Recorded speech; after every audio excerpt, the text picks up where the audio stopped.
जगद्गुरुं वन्दे परमहंसाख्यं नित्यानन्दाय स्वागतम् आनन्दानुभवास्वादं सर्वरोगनिवारकं वन्दे पापविनाशक्तं नित्यानन्दाय स्वागतम् आनन्दानुभवास्वादं सर्वरोगनिवारकं वन्दे पापविनाशक्तं नित्यानन्दाय स्वागतम्।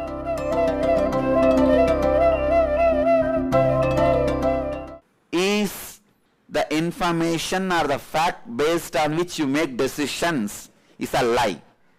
It is not true. You don't decide fight or flight or freeze. You don't decide that you are excited or enjoying or any of your joy or suffering or pain or fear is not decided by the input of the five senses. It is by the interference of the spleen and your reproductive organ. Practically, almost all the major decisions of your life, all the major bondages you create for yourself, all the major restricting patterns you assume for yourself is assumed before any input information data reaches your decision making intelligence through the senses. Before even the experience of solid excitement or solid fear. See, for example, if a tiger is standing in front of you and about to attack you, and your senses, eyes are seeing the tiger, ears are hearing the tiger's sound, and nose is smelling the tiger's smell, and you are deciding to run or fight or freeze, it is all right. It's perfectly all right. The decision is made from the input of your senses. But unfortunately, all major decisions of your life is never taken with the solid experience. Already your spleen has advised, sent the legal opinion to your intelligence, don't go to that direction.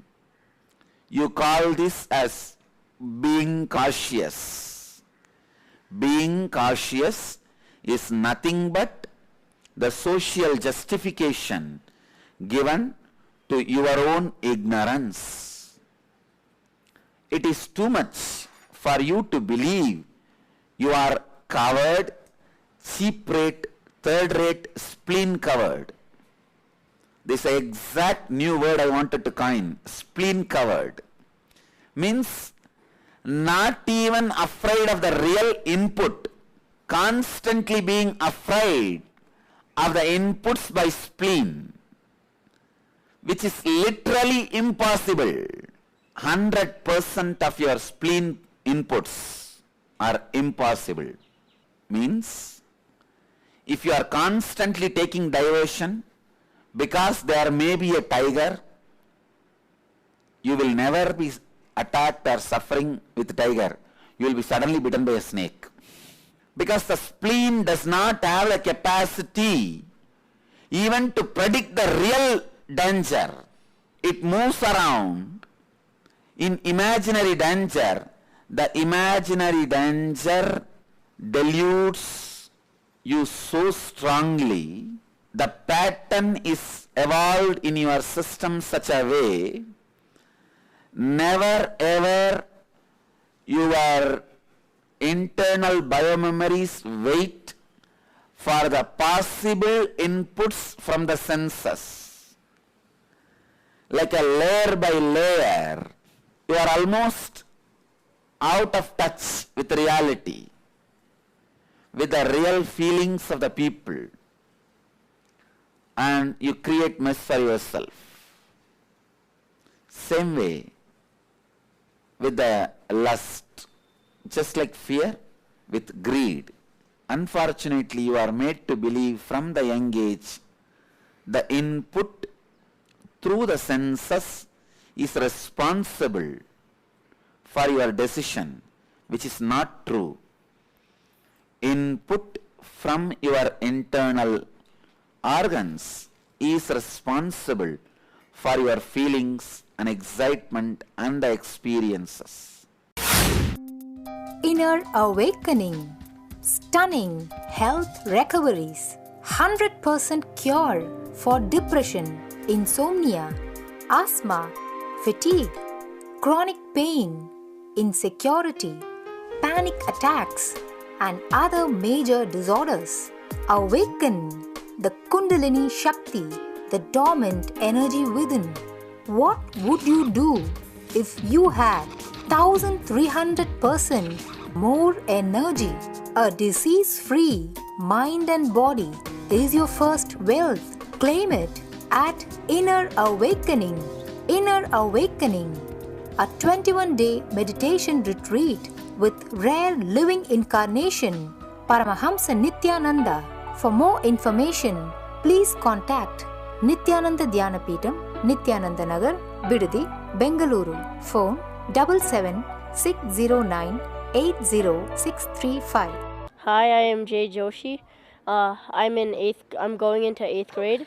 I decided to come to Inner Awakening because my brother thought that this would be a great experience for him and my family. At first I didn't know if I should go because it was a really long time and I really wasn't into spirituality, but now as time went on, I thought I would give it a shot. In Inner Awakening, we learn a lot about yoga, kriyas, meditation. A lot of the stuff is based on your inner expansion, such as the awakening of your Kundalini. On the first day, while we were doing the Pratiksha Paduka Pujan, I was just doing the puja and I noticed that some people were hopping. And on the first day, I was wondering what was happening, and I was a little bit scared. But later on, I figured out this was the immense power that you would awaken from awakening your Kundalini. Throughout these 21 days, we learned how to do yoga and various other techniques called kriyas. These help us enhance our meditation and help us expand on within ourselves. That way we can also expand spiritually. For Inner Awakening, it's mostly for adults, but I thought that I would try Inner Awakening because my brother and my father were in Inner Awakening. But if you think that you would want to go to more of a school-based program, Ingenious is also a good program for kids who are my age or a little bit younger. So this program is not only for adults or for children, it's for a variety of people, and I really think anyone who even hasn't gotten into spirituality should give it a shot. Thank you. Is responsible for your feelings and excitement and the experiences. The waxing and waning period of your internal organs is responsible for the many of the decisions you make. This is what I call essence of yogic physiology. I have given the essence, but I can go on expanding, and Krishna is completely in tune with us. Exactly today only he is introducing this sloka. Sloka towards the sense gratification and yogic psychology. And the essence of yogic psychology, all decisions you make through your intelligence does not get executed by your senses.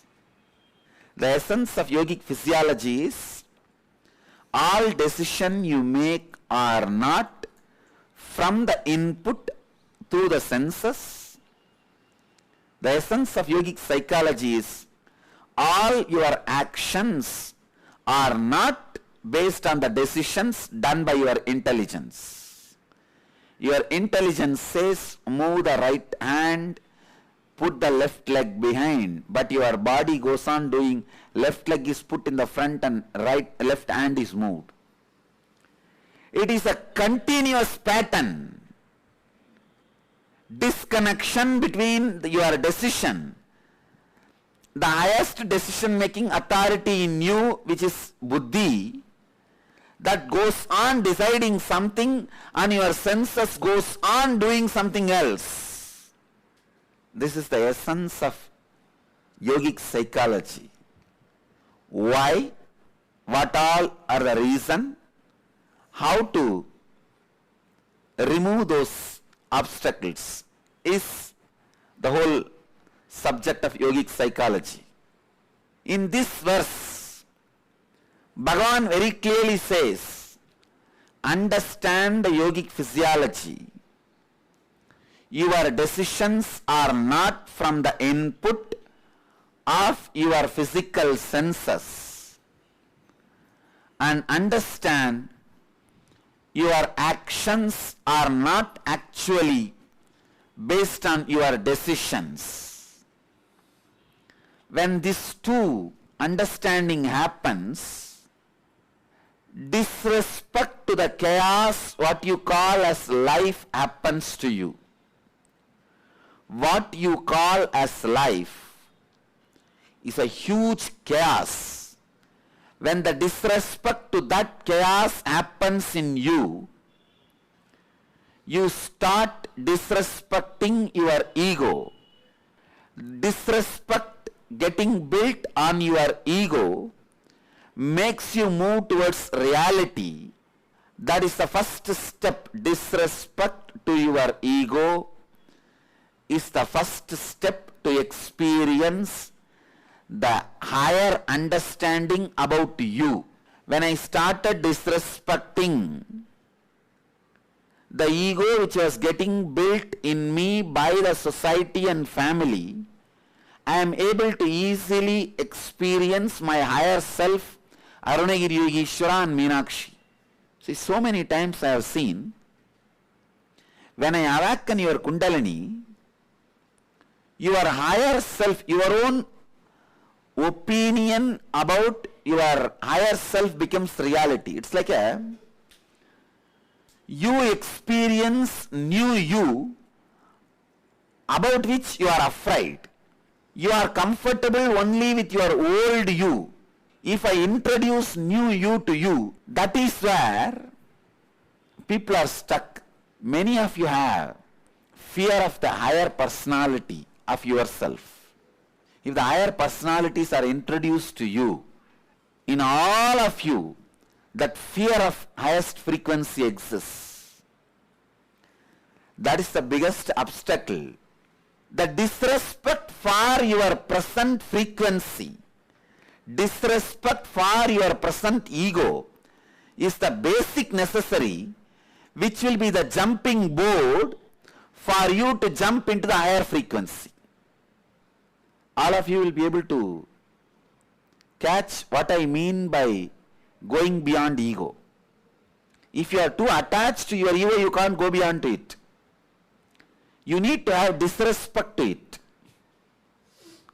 Only then you can go to the higher frequency or higher experience. Because when a master gives any boon, along with that medicine is also given. Boon and the space in which you are completely fulfilled. Both are sent as one package. Essence of what I wanted to explain through this verse and through the understanding of yogic physiology and yogic psychology is all your decisions are not made from the inputs of the senses. All your actions are not executing the decisions made by your intelligence. So have tremendous disrespect to your ego, which will make you, prepare you to take the jump into the higher self. Let you all achieve, experience, live, express, radiate, share and explode in eternal bliss. Nityananda. Nityananda Dhyanapitham, Nityananda Nagar off Mysore Road, Bidadi, Bangalore 562109. Contact 097422033311. www.nityananda.org. www.youtube.com/Life Bliss Foundation.